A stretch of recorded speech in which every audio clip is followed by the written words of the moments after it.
We're seeing numbers go up as people experience isolation. Those numbers, opioid overdose deaths. Genesee County has one of the highest numbers of opioid deaths in the state, and the pandemic has only heightened that problem. Thanks for joining us tonight. I'm Jamie Sherrod. The ongoing problem has prompted Genesee County to create a new coalition to reduce substance overdoses and fatalities. TV5's Trevor Sahaki has more. Genesee County saw 138 opioid overdose deaths in 2019, placing it third in all of Michigan's counties. It's that number the Greater Flint Health Coalition's quick response team is trying to reduce. Especially with the pandemic, we're seeing numbers go up as people experience isolation, and there was less access to treatment services and just other community resources that people typically have access to. The team is a group effort with the Genesee Health System, first responders, and New Paths, a peer recovery nonprofit. New Paths coaches are on call 24/7, ready to help those struggling with addiction. I can relate to them. When a peer coach comes in, they're at ease more. They feel more comfortable. They're able to open up more because we've been there. While recovery is necessary, the quick response team wanted to meet people where overdoses were happening. That's where first responders come in, like the Grand Blanc Police Department. We didn't know where to send these people for help. So a program like this, a collaboration with our community partners, huge impact on the safety of our community, where we can actually give resources to individuals suffering from addiction and overdose to get them the help they need. Resources like the overdose reversing naloxone. Grand Blanc Police and a handful of other partners are leaving boxes behind to prevent deaths, along with informational stickers. Right now, the quick response team is building best practices, but has plans to expand across the county as it gets off the ground. In Grand Blanc, Trevor Sahaki, WNEM, TV5. The Genesee County Quick Response Team is available by phone and text 24/7. If you are seeking free confidential services, just call the numbers on your screen.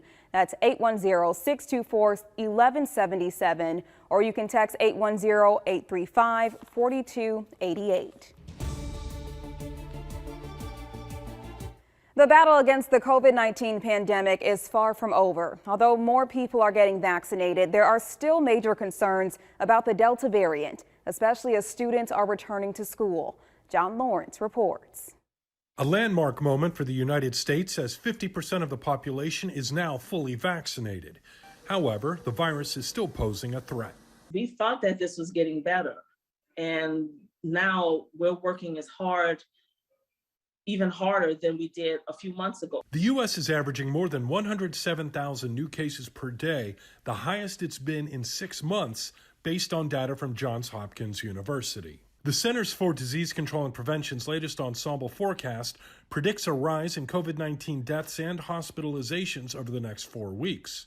CDC data shows that as of Tuesday, an average of 192 children under 17 were admitted to U.S. hospitals every day over the previous week. Being a teenager is such an important time in all of our lives, and we've already lost a chunk of that time. And to make sure that we don't lose any more time, and for the help of society and for the help of other people as well, to go get vaccinated. That's why I got vaccinated. TikTok influencers now campaigning to get young people vaccinated, as some Americans, now sick with COVID-19, say they regret not getting their shots. I'm so sorry that I made the mistake to be negligent and not get vaccinated.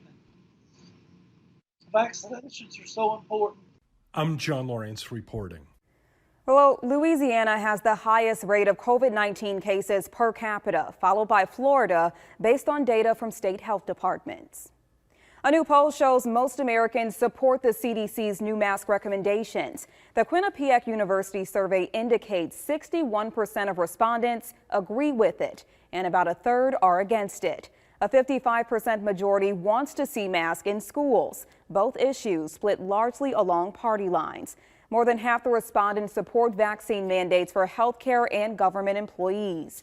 Fewer than half want such requirements for students or business workers.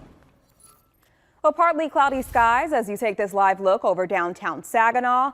but there may be rain hitting parts of mid-Michigan tonight. Meteorologist John Gross joins us now with the forecast. Hi, John. Hello there, Jamie. It does look like there still will be the chance for a few pop-up showers or thunderstorm as we go throughout the rest of today, but it's going to be on the lower end. It looks like we'll get some better rain chances once we get past midnight tonight into early tomorrow morning. There's a live look now over downtown Flint. Just some high clouds out and about, but dry conditions for your Saturday evening. Temperatures right now, you've got a good mix of the upper 70s and the lower 80s as we're going throughout the rest of your Saturday. Now there's a look at the sky tracker. Not much going on across mid-Michigan. However, a complex of showers and thunderstorms near Wisconsin. We'll have to watch exactly where that moves, and it does look like we will get some of that activity as we go past midnight tonight, looking to favor north of the bay. But if you're heading out to any events, there are plenty for this evening. Saginaw County Fair in Chesaning. Looks like temperatures eventually from the 80s to the 70s. We will keep the chance for a pop-up storm, but it looks like most of that time should stay mainly dry, and temperatures tonight dropping back down into the mid-60s with more heat and humidity on the way. We'll have your full forecast and all that coming up in a little bit. Jamie, back to you. Thank you, John. Well, family fun on the Flint River. Today, the Flint Watershed Coalition hosted the 7th annual Flint River Flotilla. Hundreds of people from across mid-Michigan made the trek to Flint to enjoy a relaxing float down the river. Great day to be on the river. The clouds are making it so you don't have to deal with the sun beating down on you, but it's nice and warm. It's a great day to come out.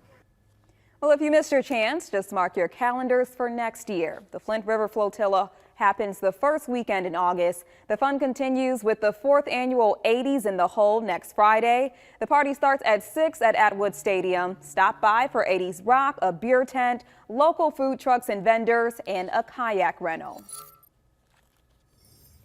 Well, happening right now, a peace rally to stop gun violence in mid-Michigan. A local organization is speaking out to put an end to shootings in the city of Saginaw. The rally is at Borchard Park on North Michigan Avenue. Their goal is to find solutions to address the systemic problems that contribute to the current gun crisis. It runs until 8.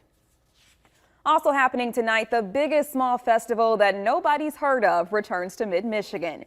Goodrich's Festivals and Events, a nonprofit organization, is hosting the Good Times Festival. Proceeds from today's festival will help families in need and provide scholarships for students. Today they hosted a cruise and car show, and throughout the night, local bands will play at their garden tent. Live music started a few hours ago and will play until 12:30 tonight. And the Midland Balloon Festival at River Days is underway. Tonight is the main event.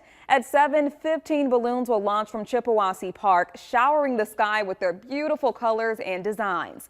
Plus, tonight at 9, you can see the balloon glow. And tomorrow morning, you can catch the competitive balloon fight, where balloons will launch from various locations, attempting to hit targets around the Tridge area. Sounds like lots of fun there. Well, a major retailer offering to pay for tuition, how thousands of employees across the country can get free college. And one of the country's largest employers reinstates its mask mandate. More on how Amazon is combating the Delta variant.